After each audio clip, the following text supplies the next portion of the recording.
semuanya di channel saya, Tom Chris. Ya, senang sekali kalian sudah mengunjungi channel saya. Nah, pada kesempatan kali ini saya akan membagikan 25 istilah penting dalam akuntansi. Ya, jadi akuntansi itu juga dinamakan bahasa bisnis atau the language of business. Artinya dengan memahami akuntansi dan bahasa-bahasanya secara nggak langsung kita juga memahami bisnis, ya seperti itu, ya. Oke, nah istilah pertama yang akan saya sharingkan adalah istilah akun itu sendiri. Ya, jadi istilah akun atau dalam bahasa Inggrisnya adalah account, ya. Di bahasa Inggrisnya adalah account. Nah, itu artinya adalah rekening. Ya, jadi akuntansi dari kata account atau akun yang artinya adalah rekening. Ya, jadi mungkin adik-adik ingat ya, akun bank kita, rekening bank kita. Nah, itu dari apa? Kata akun atau account, ya. Oke. Kemudian yang kedua adalah istilah akuntansi atau dalam bahasa Inggrisnya accounting. Ya, jadi accounting ini adalah ilmu atau teknik, ya. Jadi ilmu atau teknik yang standar, ya, proses pembuatan laporan keuangan organisasi atau perusahaan. Ya, jadi accounting atau akuntansi adalah ilmu atau teknik, ya, tentang cara atau proses pembuatan laporan keuangan organisasi atau perusahaan. Ya, di mana ilmu atau teknik ini sifatnya standar. Ya, jadi ilmu atau teknik standar ya dalam menghasilkan laporan keuangan perusahaan atau organisasi. Ya, seperti itu. Ya, paham ya, semoga ya. Kemudian apa itu definisi dari organisasi atau dalam bahasa Inggrisnya organization, ya. Jadi organization adalah sekumpulan orang-orang yang bekerja sama untuk mencapai tujuan tertentu. Ya, bisa secara profit oriented maupun non profit oriented.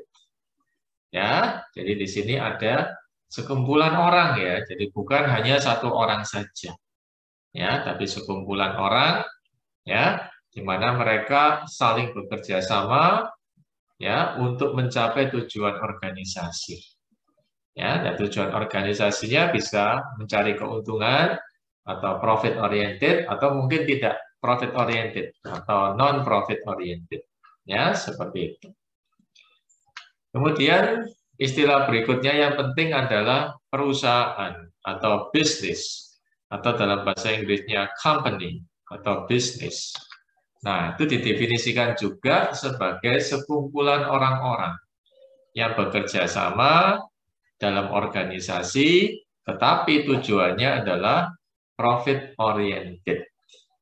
Ya, jadi sama. Jadi perusahaan itu adalah juga organisasi. Ya, jadi sekumpulan orang-orang untuk mencapai tujuan tertentu. Tapi konteksnya lebih pada profit oriented. Ya, seperti itu. Kemudian istilah penting berikutnya adalah dari sisi hukum, ya, dari sisi hukum dan permodalan, ya. Nah, ada istilah perusahaan perseorangan atau in English namanya adalah sole proprietorship, ya, agak aneh mungkin ya istilahnya ya in English-nya. Jadi perusahaan perseorangan ini adalah jenis perusahaan yang modalnya, ya, kepemilikan modalnya dimiliki dan berasal dari satu orang saja. Ya. Nah, entah itu memang demikian, tapi yang jelas secara legal, secara hukum itu hanya atas nama seseorang saja. Ya. Oke, seperti itu, ya.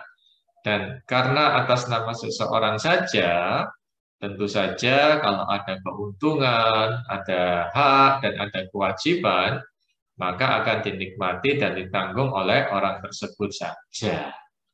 Ya, jadi itu adalah perusahaan perseorangan.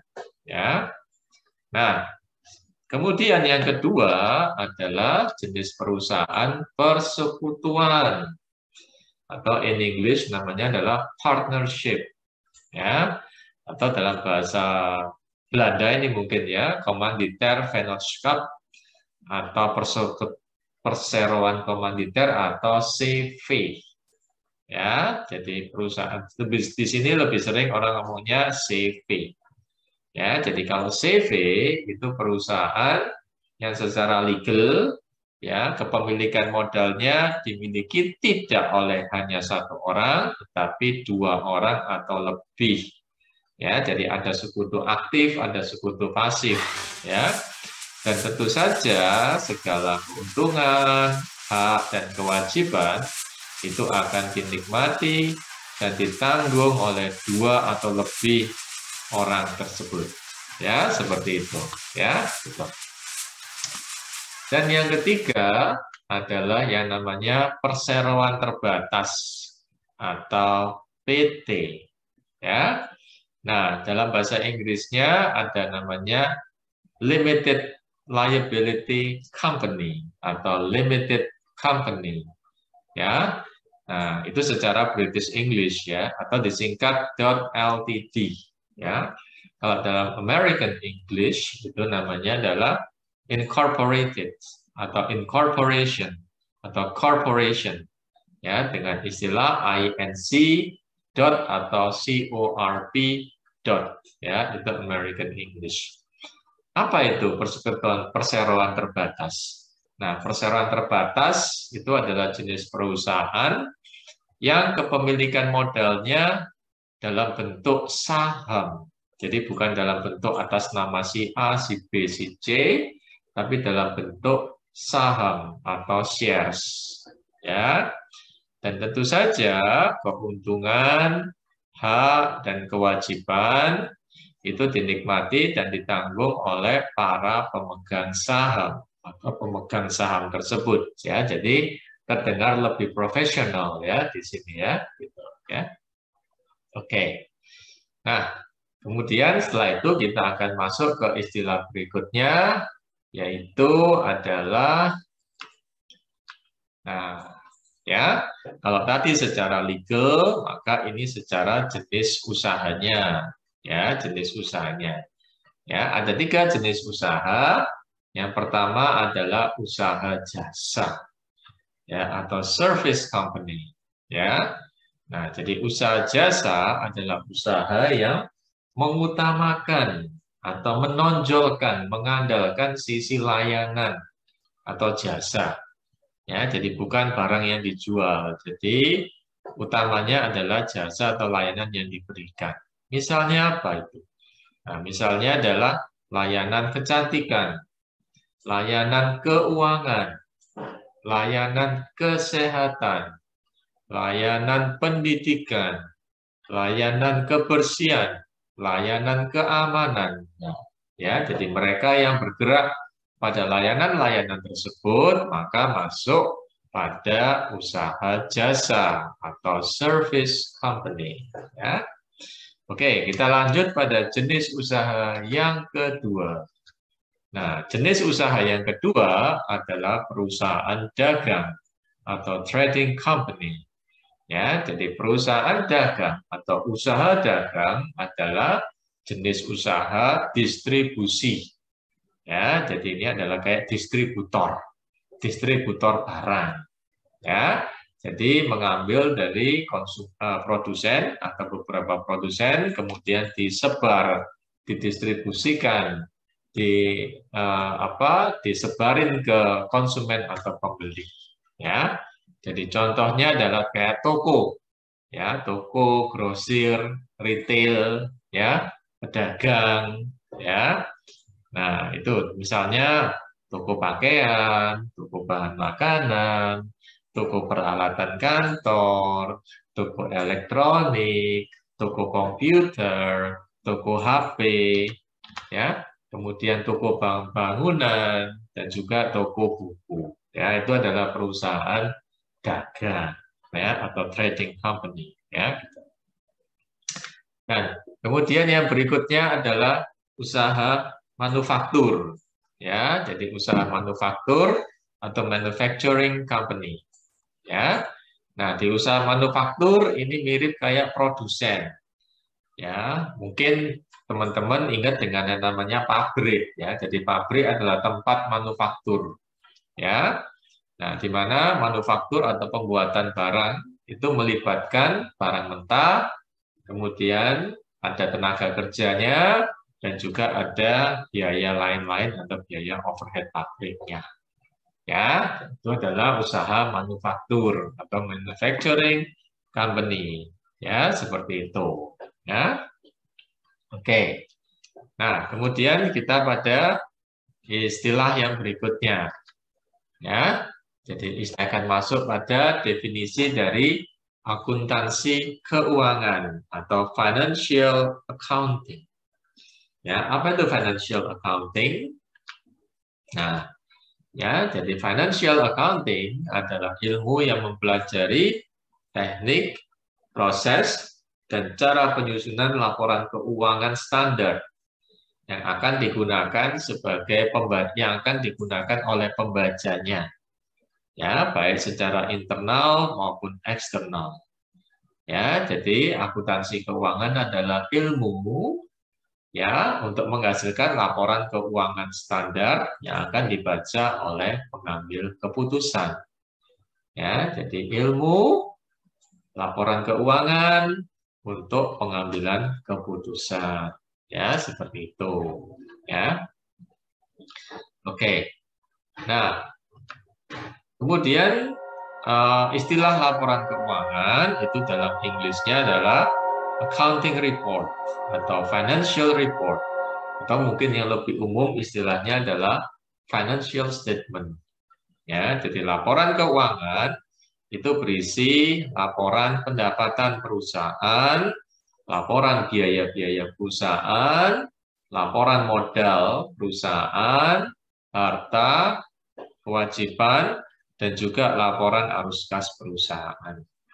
Ya, jadi yang namanya laporan keuangan adalah laporan yang berisi laporan pendapatan dan biaya, yaitu laporan laba rugi, kemudian laporan harta, kewajiban, dan modal, itu laporan neraca dan perubahan kas, ditambah lagi adalah laporan arus kas. Nah, itu adalah isi dari laporan keuangan atau financial statement. Ya, seperti itu. Nah, kemudian apa itu analisa laporan keuangan? Dalam bahasa Inggrisnya adalah financial report analysis. Ya, jadi financial report analysis adalah analisa laporan keuangan. Jadi adik-adik jangan sampai nggak bisa baca laporan keuangan ya. Laporan keuangannya udah biasa dihasilkan, udah bisa diproduksi, tapi nggak bisa bacanya, nggak bisa analisisnya. Maka ada satu ilmu yang mempelajari analisa laporan keuangan, ya, yang dilakukan secara vertikal, horizontal, dan juga rasio. Ya, di mana analisis ini akan diikutkan pada laporan keuangannya, kemudian diberikan pada pengambil keputusan perusahaan. Ya, seperti itu. Nah, kemudian salah satu bagian dari laporan atau salah satu laporan keuangan adalah yang namanya neraca atau balance sheet. Ya, jadi neraca adalah laporan atas harta, kewajiban, dan modal perusahaan pada tanggal tertentu. Ya, ini kurang sedikit saya edit sebentar ya. Itu adalah laporan harta dan kewajiban pada tanggal tertentu. Nah, di mana kewajiban itu termasuk hutang dan modal. Ya, jadi hutang adalah kewajiban kita pada pihak ketiga, kalau modal adalah kewajiban kita pada pemilik. Ya, seperti itu. Ya, jadi kenapa saya tuliskan hanya kewajiban aja di sini. Nah, kemudian jenis laporan keuangan yang kedua adalah laporan laba rugi. Ya, atau bahasa Inggrisnya adalah income statement atau the statement of operation. Ya.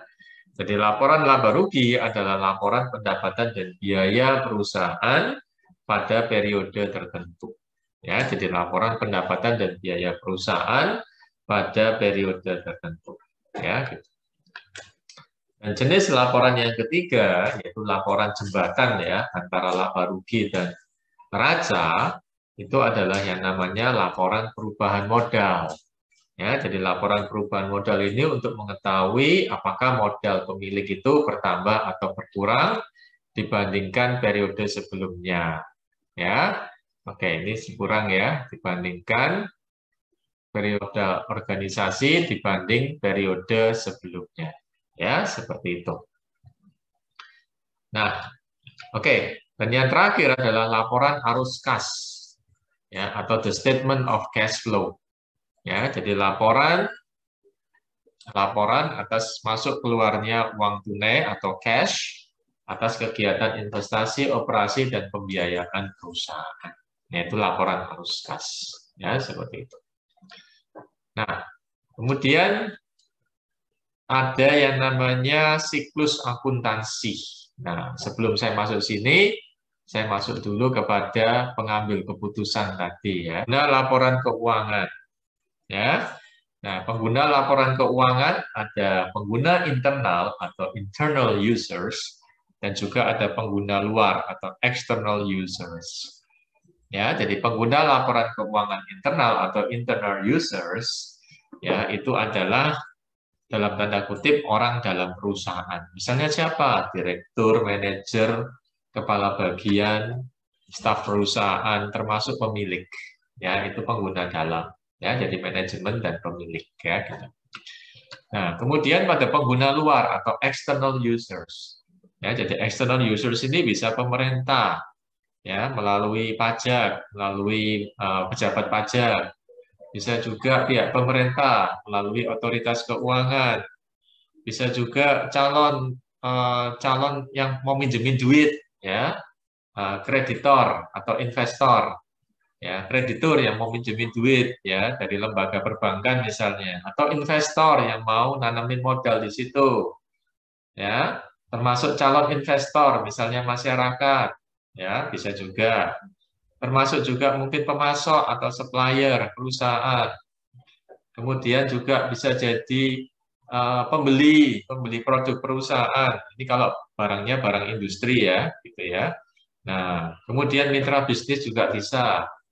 Ya, kemudian analis keuangan juga bisa. Akademisi dan mahasiswa juga bisa menggunakan laporan keuangan perusahaan, khususnya perusahaan-perusahaan yang go public. Ya, oke, seperti itu.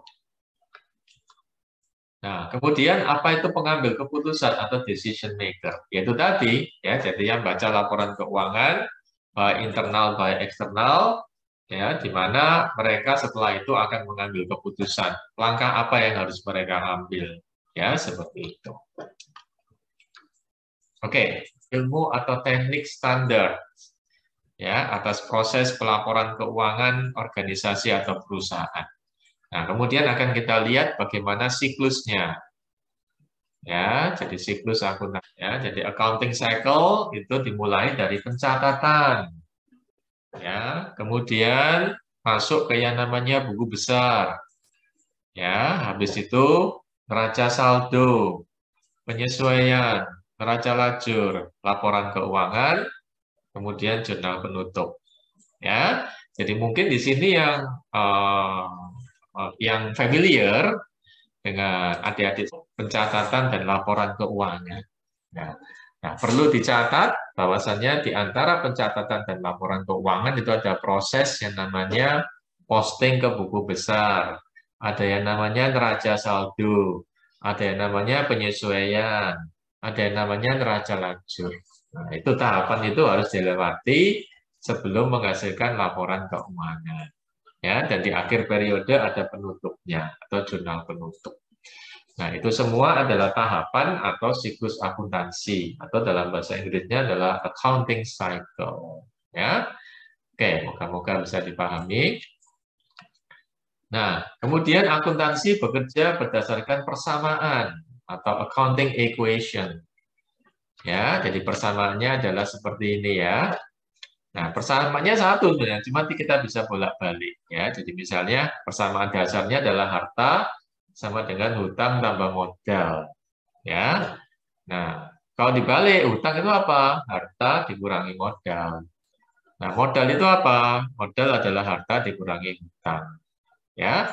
Atau yang menjadi favorit saya adalah modal ditambah hutang sama dengan harta. Kenapa demikian? Kenapa modal tambah hutang menjadi harta? Kenapa ini konsep saya? Karena apa? Karena ketika kita mendirikan usaha harus ada modal dulu kan, modal pemilik dulu kan. Kan tidak bisa ujuk-ujuk kita hutang dulu atau ujuk-ujuk ada harta dulu. Tidak bisa kan, jadi harus ada modal dulu. Habis itu setelah ada modal, kita bisa cari utangan. Nah, sambil setelah itu diubah menjadi harta. Ya, jadi seperti itu ya alasan saya. Oke ya, tapi itu semua anyway, semua pada intinya adalah sama ya. Jadi persamaan matematika biasa ya, seperti itu ya. Oke ya, jadi oh ya, kemudian ada lagi yang penting yang adik-adik perlu tahu ketika belajar akuntansi. Jadi akuntansi ini sangat dekat dan sangat lengket dengan yang namanya waktu. Ya, dan untuk waktu menggunakan tahun kalender atau calendar years atau tahun Masehi.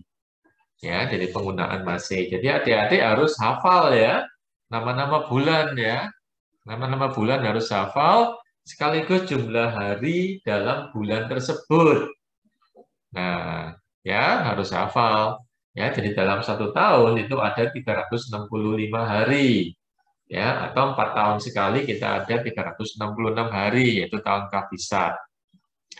Kemudian dalam satu tahun itu ada 12 bulan. Dan bulan Januari itu jumlah harinya adalah 31. Bulan Februari bisa 28, bisa 29 hari.